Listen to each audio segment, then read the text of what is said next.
Mack McCarthy joining us today on Pirate Radio Live. Coach Mack, how you doing, sir? I am good. Glad to have you back.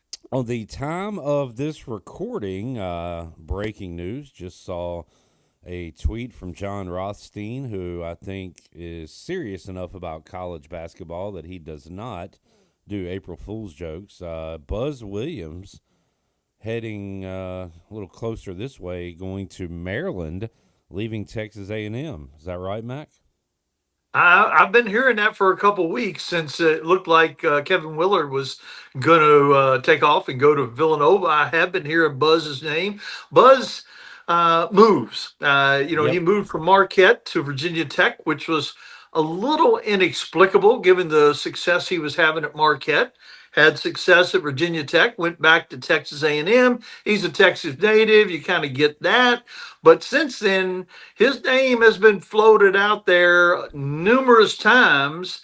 And I think the fact that he didn't get Texas probably prompted some of this. And this is me speculating. I do know Buzz, but we haven't talked in 2 years other than via text. So I have no idea about his motivation. But I got to think that again, we've had this discussion. If you're going to coach college football or college basketball, maybe any college sport, but certainly those two, you want to be either in the SEC or the Big Ten.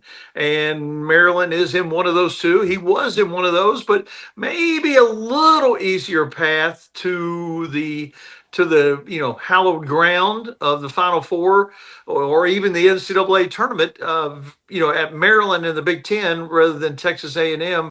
The monstrosity that has become SEC basketball may be a little daunting and possibly a slightly easier path in the Big Ten to get to the NCAA and obviously the Elite Eight and Final Four, which is every coach's goal and dream. Mac, you said you know Buzz, and hadn't talked to him in a couple years. I used to know Buzz quite well. I hadn't had a Buzz in like 4 years, so yeah, I can relate in that regard. While we're on the topic, um, is Kevin Willard like a heel, a villain right now? How about his departure from Maryland? I don't get it. The only thing he did was speak the truth. I don't know Kevin Willard. He might be the best guy in the world. He might be the worst guy in the world. I have no idea. But he said things. He lost his AD, the guy that hired him. He wasn't getting what he wanted at Maryland. He started talking about it openly and honestly during the tournament. Obviously, Will Wade did some of the same things, and he didn't catch near as much grief. And certainly other coaches have pursued other jobs while they were employed at other schools, and none of them have caught the flack that Kevin Willard has. But I don't really get that. And explaining going from a Big Ten school to Villanova. We may have touched on this a little bit in the past, but one thing about the revenue sharing, a little bit of a loophole that has happened, and I'm sure the SEC and the Big Ten are trying to fix it as quickly as possible, is let's use round numbers. You get $20 million if you're a football school. If you're a non-football school, it's like 6.5 or 7 million. But you're spending that whole 6.5. You can spend that whole 6.5 or 7 million on basketball.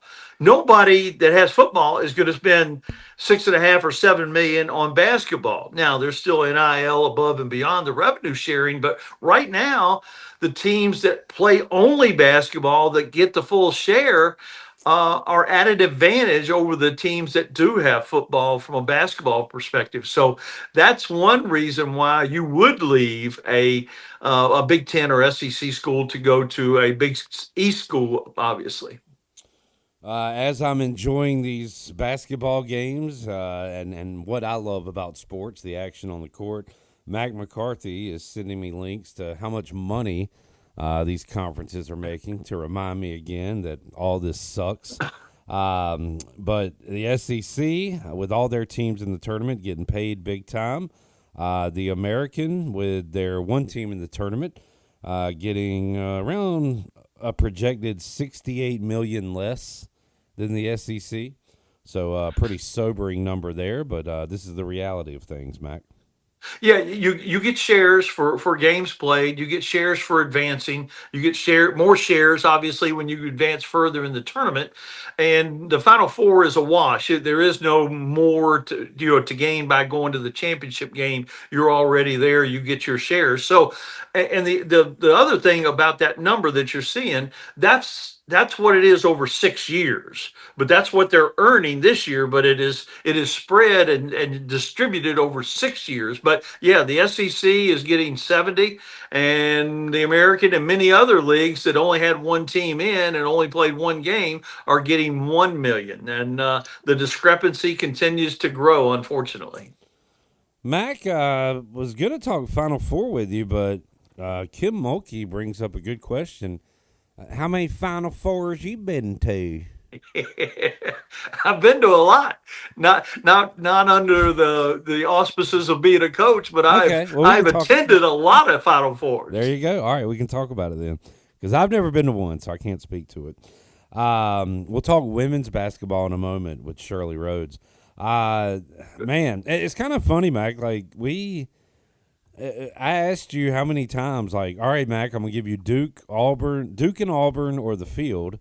And here we are with Duke on one side, Auburn on the other. All year long, it was them kind of 1-2 with Houston hovering, and then you've got the hottest team to end the season with the way they blew through the SEC tournament in Florida. So, we didn't have Cinderella or a lot of upsets or a lot of madness, but we're going to get some high-level basketball coming up on Saturday. As a Houston backer, I just worry about the machine that is Duke right now. Do you think the Cougars can keep it within double digits? Can they make it a close game?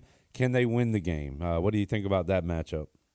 Well, I have a vested interest in it too, since I did pick Houston. But I think defense is one of the things that can, tighten a game that otherwise, talent-wise, would not be tight, because Duke has multiple NBA players.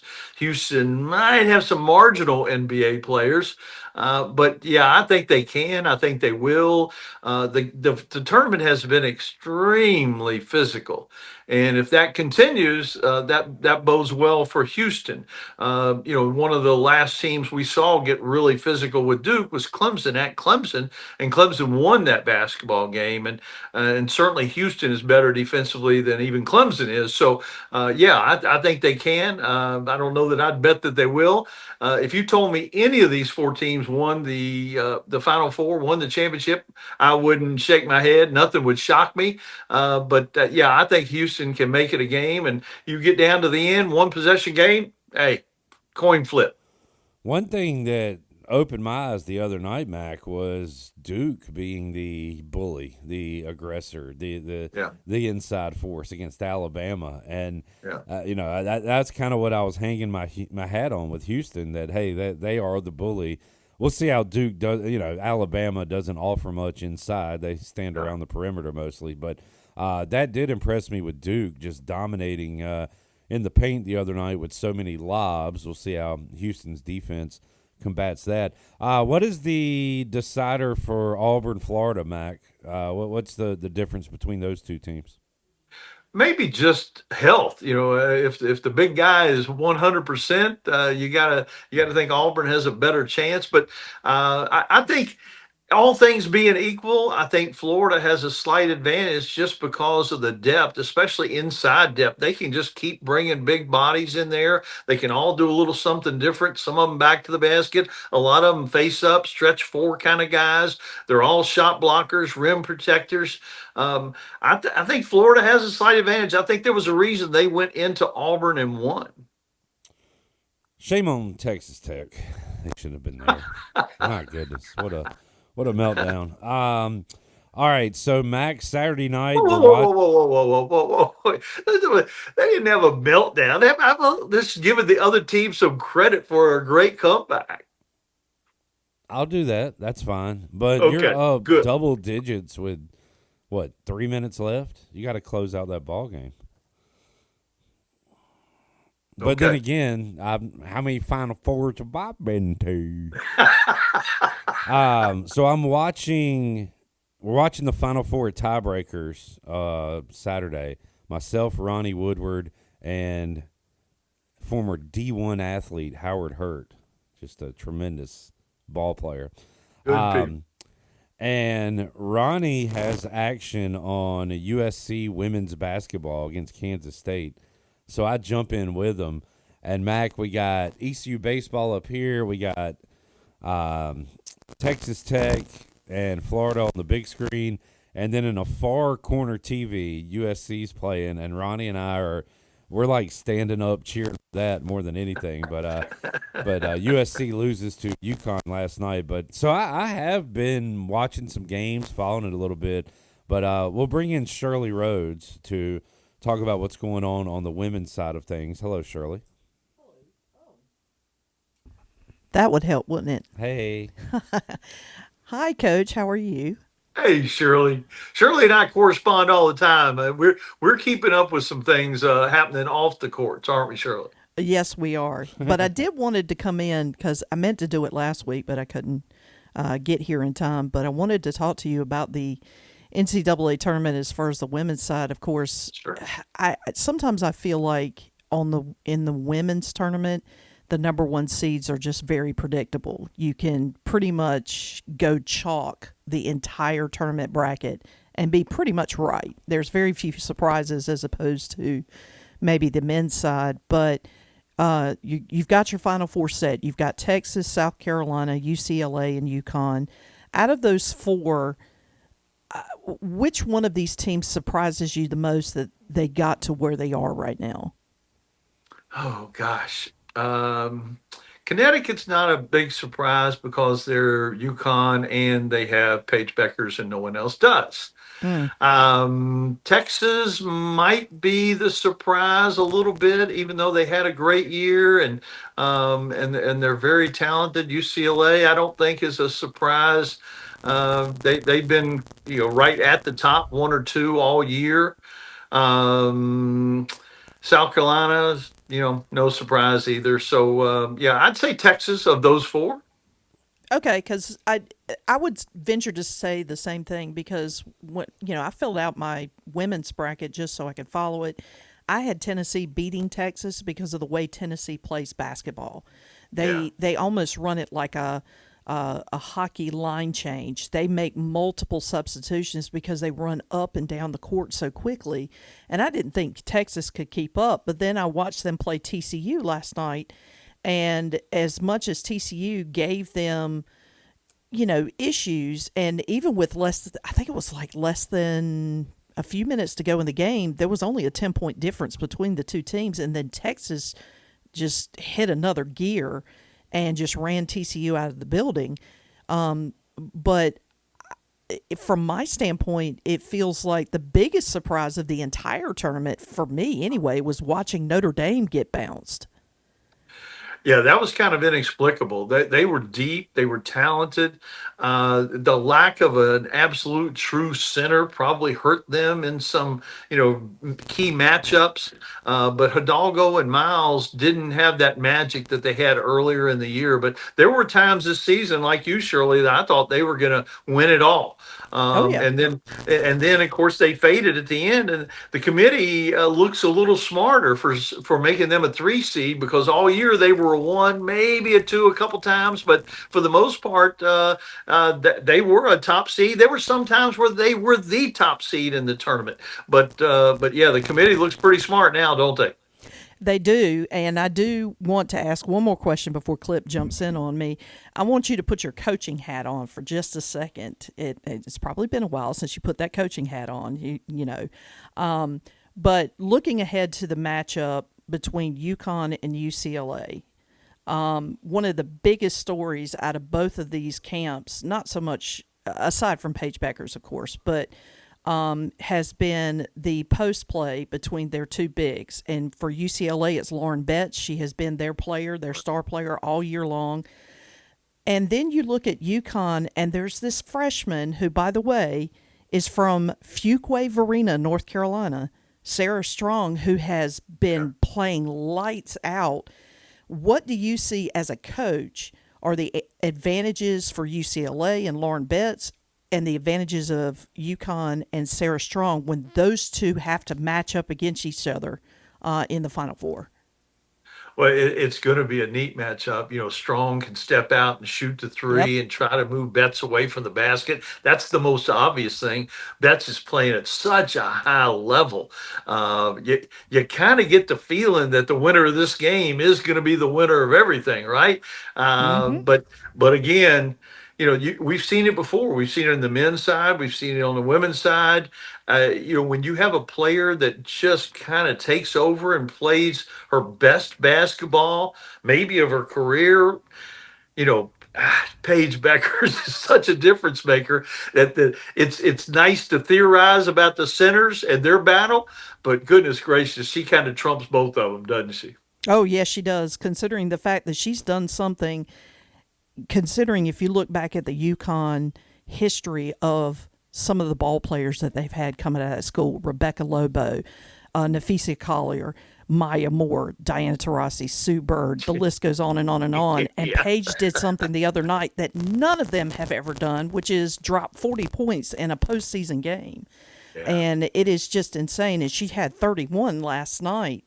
So, there is something to be said with the Paige Beckers. I guess you could say the difference between the two. And I agree with you, Coach. I think whoever wins this UCLA UConn game is going to win it all because South Carolina has proven that they are beatable. UConn beat them earlier this year. Texas, I don't think UConn's played Texas this year, so I can't say the same for either team. But as someone who has been following UConn a lot more closely this year than I've had in the past, it's been a lot of fun. Well, Shirley, I was going to ask you to play your favorite game, guess the line, but Oh, I hate this game. more so, Coach, I hope you're better at this game than I am. more so, guess the favorite right now. If you were to bet on a women's champion, who do you think the favorite is out of the four? Out of the four. Who's the Okay, favorite? well, because I was going to say my heart says UConn. All right, Mac, who's the favorite? My brain says UConn. Your brain and your heart are correct. Yes. UConn, the 2 seed, right? Minus Yeah, 150. they're the 2 seed. Yeah. Is last night's game, how different is the game if Juju's playing? Huge. Yeah. Not having Juju is because their offense runs through Juju. Everything. The ball has to start with her, and sometimes it has to end with her. I was lucky enough to watch UConn and USC play at the XL Center in December, right before Christmas. And Juju on the floor. And first of all, shout out to the UConn couple that sat next to me at that game. They were, you want to talk about Johnny stats? This couple were like husband-wife stat machines. And it was incredible because they were feeding me stats the whole game. And they told me with Juju on the floor, they in I think it was like leading up to that game, they shot 63% from three-point land. 63%. And that was a pretty impressive stat for three-point shots. And in that game, they went into halftime, USC did, with an 18-point advantage. And UConn had to battle all the way back, and it came down to the last shot. But that's the difference between a team that has Juju on the floor and a team that doesn't. Juju is such a prolific scorer that last night's game would have been a much, much different, I feel, a much different game. And I think it would have been a lot closer than it was. Mac, by the time we talk next Tuesday, the champions will be Houston and Connecticut. Is that right? That would be the most likely scenario from my point of view, yeah. All right. Well, I'd be happy with that. Shirley would be happy with that. Hayden wouldn't be happy with that. Well, too bad. Hayden is leading the standings.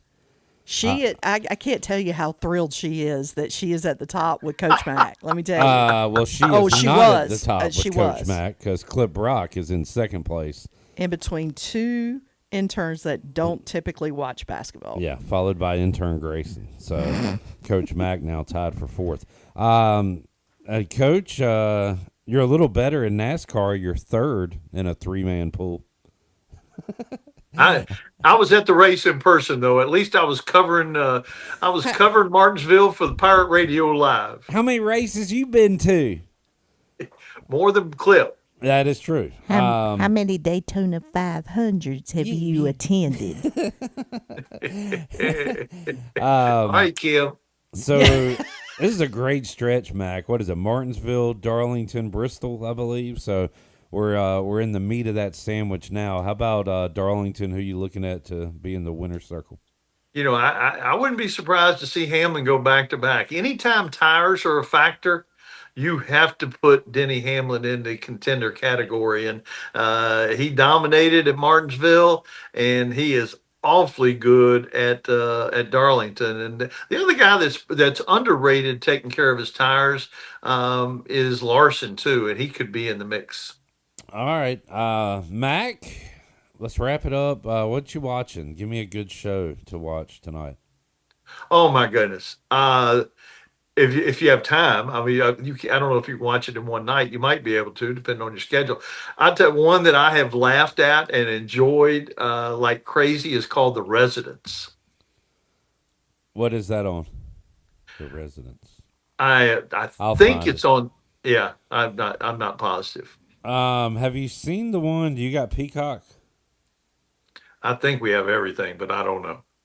There's one on Peacock that tries to be like Mayor of Easttown that was on HBO. Oh yeah, good. like that. Yeah. This one's very, very similar to that, and I can't remember the name of it. But go to Peacock, Okay. and there is a show. It's even got a female lead detective. It's very similar. My wife is from South Jersey, and this is based in Philly, so she got a kick of all the accents. She could tell who was a real Philadelphian and who was brought in as an actor. But if you need something serious after you're laughing, you can check that out. Oh, is Yeah. The Residents? No, that's not the one with Ted Danson, is it? No. That's different. Okay, never mind. Yeah. All right, Shirley, any final thoughts for Mack McCarthy? No. I'll make sure that at some point this weekend I'll have a cheese biscuit in his honor. But other than that, I can't really think of anything.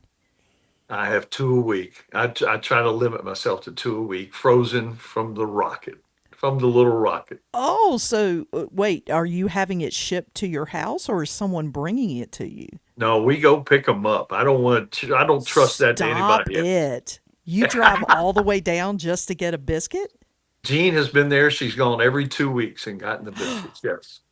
Wow. Shit, that's amazing. Because I was even saying the other day, I was like, you know what? In a couple of, probably in a month or two, I'm going to be traveling up to Richmond to go see some friends. I was like, maybe I should, get a little cooler Special delivery. and go pick up some frozen cheese biscuits for Coach Mack and bring them up. I didn't know your wife was making the trip twice a month. I will pay you handsomely. That's Mac, fair. that show is called Long Bright River, by the way. Okay. So check Thank that you. one out. Thank you. Mac, enjoyed it, man. We'll check in with you next week. Can't wait. See you guys. See you, Coach.